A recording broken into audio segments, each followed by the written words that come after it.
শুনে আমি শুধুমাত্র হতাশই হইনি, বরং ক্ষুব্ধ হয়েছি। অন্তর্বর্তীকালীন সরকার, গণঅভ্যুত্থানের সরকার, এই সরকারের কাছে আমাদের অনেকের অনেক প্রত্যাশা। শীর্ষ নিউজের সম্পাদক এবং সাংবাদিকগণের তাদের অনেক প্রত্যাশা ছিল, কিন্তু সরকার সেই প্রত্যাশা পূরণ না করে তাদেরকে হতাশ করেছে।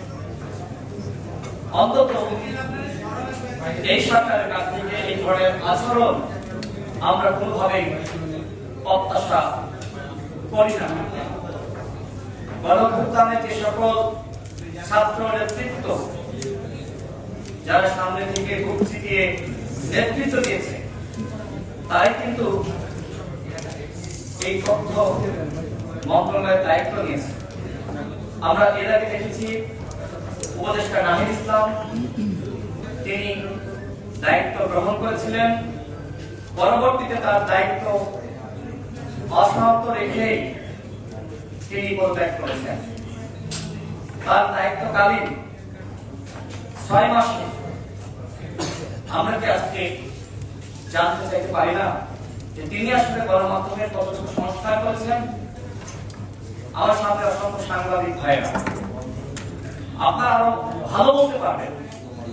যেভাবে আওয়ামী লীগ গণমাধ্যমকে তাদের উন্নয়ন প্রচারের হাতিয়ার হিসেবে ব্যবহার করছিল, যেভাবে গণমাধ্যমেও ফ্যাসিবাদের আখ্যা তৈরি হয়েছিল, যেভাবে গণমাধ্যমে আমরা দালাল চাটুকার সাংবাদিকতা দেখেছি, সেই জায়গা থেকে কি গণমাধ্যমকে রক্ষা করা, গণমাধ্যমের সংস্কার করা নাহিদ ইসলামের দায়িত্বের মধ্যে পড়েছিল না? তিনি সেটি করেননি। এই সরকারের আমলে গণমাধ্যমের ম্যানেজমেন্ট সম্পাদক মন্ডলে কতটুকু পরিবর্তন হয়েছে? আমি অনেক সাংবাদিকের সাথে কথা বলি, তারা এখনো বলেন যে না, গণমাধ্যমের সংস্কার এখনো হয়নি। এরপরে আরেকজন তথাকথিত মাস্টার মাইন্ড খ্যাত আরেকজন ছাত্ররা কাছে বসেছেন এই চেয়ারে, এখনো পর্যন্ত গণমাধ্যমের কোন সংস্কার হয়নি। আওয়ামী লীগ গণমাধ্যমকে ব্যবহার করে যেভাবে মানুষকে কণ্ঠরুদ্ধ করত, আমার কাছে এখনো পর্যন্ত অনেক সাংবাদিক ভাইয়েরা বলেন যে আমরা এখনো পর্যন্ত লিখতে পারছি না। একটা সংবাদ প্রকাশ করলেই কল আসে, বিভিন্ন জায়গা থেকে হুমকি আসে। তার প্রমাণে শীর্ষ নিউজ আমরা অনলাইনে দেখেছি যে তারা বেশ সুন্দর সংবাদ প্রচার করে, যেটি এখানে উল্লেখ করা হয়েছে যে বাংলাদেশের প্রথম অনলাইন পোর্টাল, কিন্তু তার নিবন্ধন অন্তর্বর্তীকালীন সরকার দিবেন সেই চেতনা তাদের মধ্যে জাগ্রত হয়নি। বরং আমরা লক্ষ্য করছি গণঅভ্যুত্থানের পরে আজকে দেশ এক অনিশ্চয়তার মধ্যে। কতটুকু সরকার রাষ্ট্র সংস্কার করতে পেরেছে, কতটুকু গণহত্যার বিচারের অগ্রগতি হয়েছে, নির্বাচন নিয়ে সরকারের ভাবনা কি, এখনো পর্যন্ত পুরো জাতি ধোঁয়াশার মধ্যে রয়েছে। এখানে জাতীয় নেতৃবৃন্দ আছে, বর্ষদিন অনেকে সংলাপ করেছে, গতকাল সংলাপ করেছে। এই সংলাপের আসলে অর্জন কতটুকু? এর আগেও আমরা সংলাপ করেছি, কোন একটি সংলাপ ফলপ্রসূ হয়নি। আমাদেরকে ডাকে, চা নাস্তা সিঙ্গারা খাওয়ায়, এরপরে উপদেষ্টা পরিষদের কোন সিদ্ধান্ত আমরা জানতে পারি না। এরই নাম সংলাপ হতে পারে না। নেতৃবৃন্দকে ডাকতেন, সাবেক মন্ত্রী,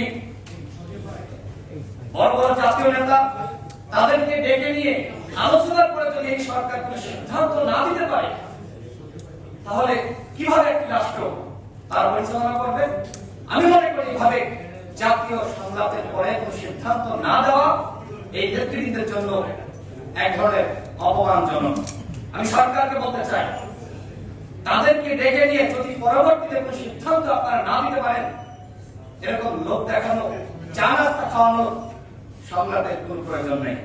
আমি কথা দীর্ঘায়িত করবো না, সর্বশেষ বলবো, প্রত্যেকটা রাজনৈতিক দল, আমি বক্তব্যগুলো শুনেছি, তারা বলেছে যে তারা গণহত্যার বিচারের রোডম্যাপ চাই, রাষ্ট্র সংস্কারের রোডম্যাপ চাই, নির্বাচনের রোডম্যাপ চাই। এই তিনটা রোডম্যাপ যদি সরকার দ্রুত সময়ের মধ্যে জাতির সামনে না তুলে ধরে, তাহলে আমরা অনুমান করতে পারি সরকারের মধ্যে ঘাপলা রয়েছে। সরকার দেশকে একটি অনিশ্চিত গন্তব্যের দিকে নিয়ে যেতে চায়। সংস্কার করতে এত সময় লাগে না। আমরাও রাজপথ থেকে রাজনীতি করে উঠে এসেছি। সংস্কারের নামে আজকে হেনা তোলা হচ্ছে। যারা এই কথাগুলো বলছে তাদেরকে আমরা চিনি না। গত 14-15 বছর যখন সাইফুল্লাহ ভাই রাজপথে মার খেয়েছে, আমি খসরু মাহমুদ চৌধুরী জেল খেটেছেন, আমাদের মঞ্জু ভাই জেল খেটেছেন, এই সকল উপদেষ্টাদের আমরা পাইনি। একদিনের জন্য তারা বলে নাই যে এদের মুক্তি দিতে হবে, অথচ তারা আজকে ক্ষমতার চেয়ারে বসে বলে যে 53 বছর তো রাজনীতিবিদরা কিছু করতে পারে নাই, আমরাই সবকিছু করেছি, আমরা রাষ্ট্র সংস্কার করবো। নির্বাচনের কথা যখন আমরা বলি তখন আমাদেরকে বলা হয় আমরা ষড়যন্ত্রকারী।